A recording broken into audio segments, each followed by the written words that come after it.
Hello everyone, welcome back to my new video. আশা করছি তোমরা সবাই খুব ভালো আছো, আমিও খুব ভালো আছি। আজ আমি তোমাদের সঙ্গে যে ভিডিওটা শেয়ার করছি সেটা হচ্ছে এই বছরের 26শে জানুয়ারি মানে রিপাবলিক ডের ভিডিও। এখন বাজে ওই দুপুর 12:30 মতো। আর যেহেতু রিপাবলিক ডে ন্যাশনাল হলিডে ছিল, তাই জন্য আমার মায়ের, দিদির, আমার সবারই কাজ যেহেতু ছুটি ছিল, তাই আমরা হঠাৎ করে প্ল্যান করে বেরিয়ে পড়েছি ঘুরতে যাবার উদ্দেশ্যে। কোথায় ঘুরতে যাচ্ছি সেটা তো তোমরা ওখানে গেলেই জানতে পারবে।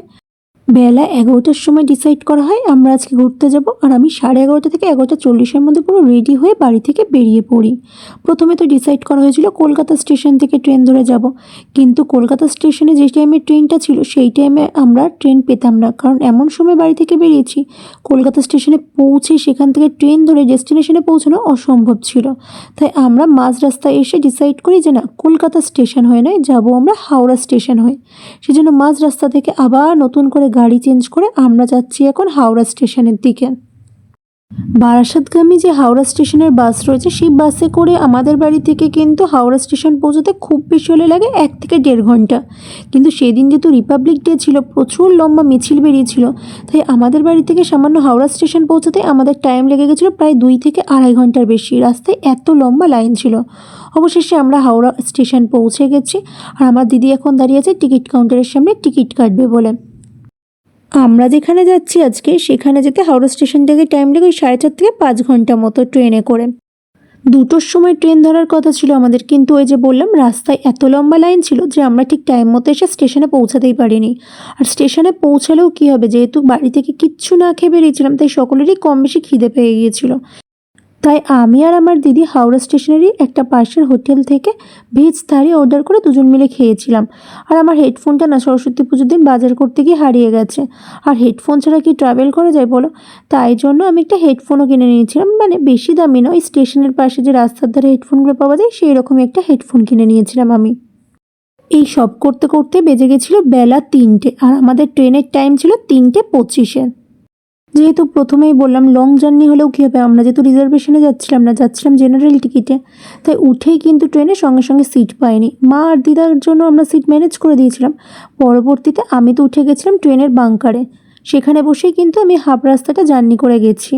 অবশেষে প্রায় টানা 4.5-5 ঘন্টা জার্নি করার পর আমরা কিন্তু পৌঁছে গেছি আমাদের ডেস্টিনেশনে। আর তোমরা দেখতেই পাচ্ছ এখন বাজে রাত ওই 8:05 মতো।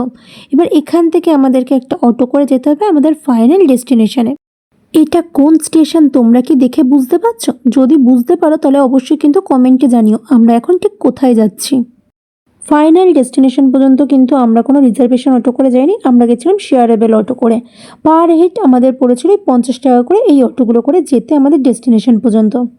তোমরা তো এটা দেখে বুঝতেই পেরে গেছো আমরা কোথায় গেছিলাম। হ্যাঁ, আমরা গেছিলাম তারাপীঠে মায়ের দর্শন করতে। ওই যে কথায় আছে না, মা যদি চায় তাহলে সবই সম্ভব। এতদিন ধরে প্ল্যান করছি কিন্তু যাওয়া হচ্ছিল না, আর আজ হঠাৎ একদম আধ ঘন্টার প্ল্যানেই পৌঁছে গেলাম মায়ের কাছে।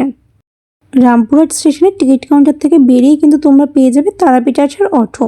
আর এই অটোগুলো করে আসতে আমি প্রথমেই তোমাদের বললাম শেয়ারেবল যদি অটোয় আসো পড়বে 50 টাকা করে, আর রিজার্ভে আসলে হয়তো 300 থেকে 500 টাকার মধ্যে পড়বে।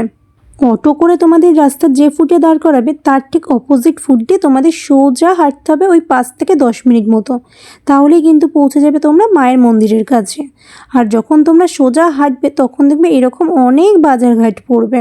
শুধু কিন্তু এখানে তোমরা দোকানপাটি দেখতে পাবে না, তার সাথে পেয়ে যাবে অনেক রিজনেবল প্রাইসে হোটেলও। আর অনেক লোক দাঁড়িয়েও থাকবে তোমাদেরকে হোটেল অফার করার জন্য তাদের রিজনেবল প্রাইসে।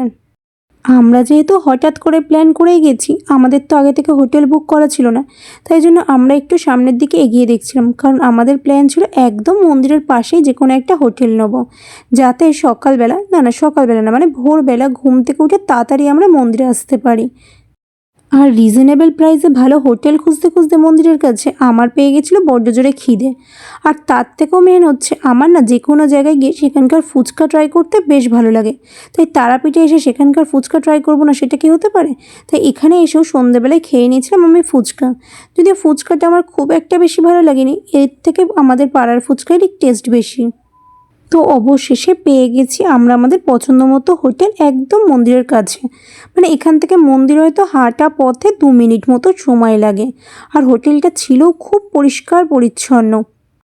এই হোটেলের কিন্তু গেট ওপেন হয়ে যায় 4টে সাড়ে 4টে থেকেই। আর এই হোটেলের মধ্যে কিন্তু ডালা নেবার একটা দোকানও রয়েছে। তাই তোমরা যদি এই হোটেলটায় গিয়ে থাকো, তোমাদের একটা সুবিধা হবে কি, তোমরা যদি ভোরবেলা ঘুম থেকে উঠে একদম পুজো দিতে যাও, তাহলে এখান থেকেই ডালা কিনে নিয়ে পুজো দিতে যেতে পারবে। আলাদা করে আর ডালার দোকান তোমাদেরকে খুঁজতে হবে না। আমি, মা, দিদি আর দিদা আমরা 4জনই গেছিলাম। আর আমরা 4জন কিন্তু একই রুমে ছিলাম। আমাদের 1 নাইটের জন্য হোটেলের রেন্ট পড়েছিল 700 টাকা মতো উইথ গিজার। যেহেতু শীতকাল ছিল সেজন্য আমরা গিজার নিয়েছিলাম। তোমরা যদি উইথাউট গিজার রুম নাও, সেক্ষেত্রে হয়তো তোমাদের 100 টাকা মতো আরও কম পড়তে পারে। আর গিজারের নিয়ম ছিল কিন্তু তোমরা যে টাইমে বলবে ওরা সেই টাইম থেকে ঠিক 1 ঘন্টা তোমাদেরকে গিজারটা চালাতে দেবে।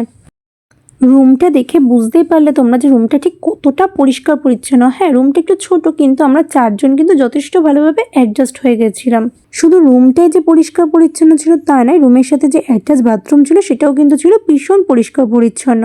তার সাথে ছিল রুমের মধ্যে টিভি, তার সাথে একটা ক্যাবিনেট, তার সাথে ছিল একটা বড় আয়নার সমেত ড্রেসিং টেবিল।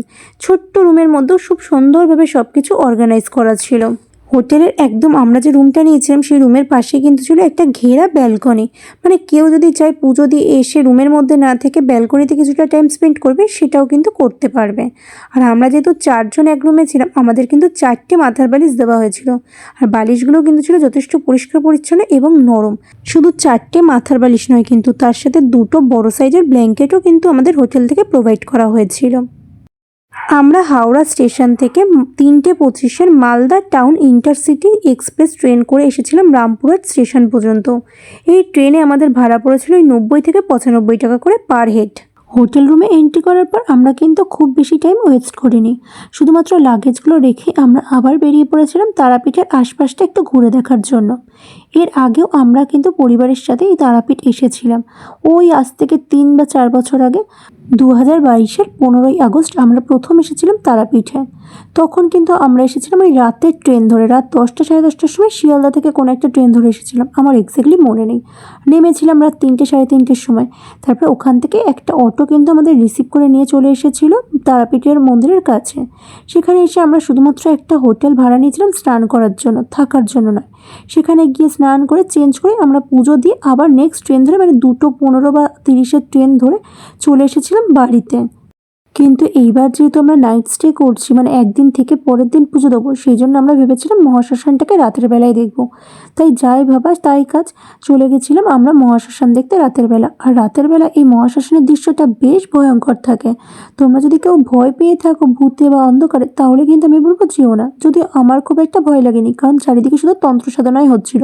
আর বেশ ঘুটঘুটে অন্ধকারও ছিল কিন্তু শ্মশানের ভেতরটা।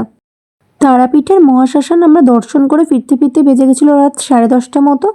তখনও কিন্তু এই কিছু দোকান খোলা ছিল হোটেলের পাশে, সেখানে দাঁড়িয়ে আমার মা দিদি এই জিনিসগুলো দেখছিল।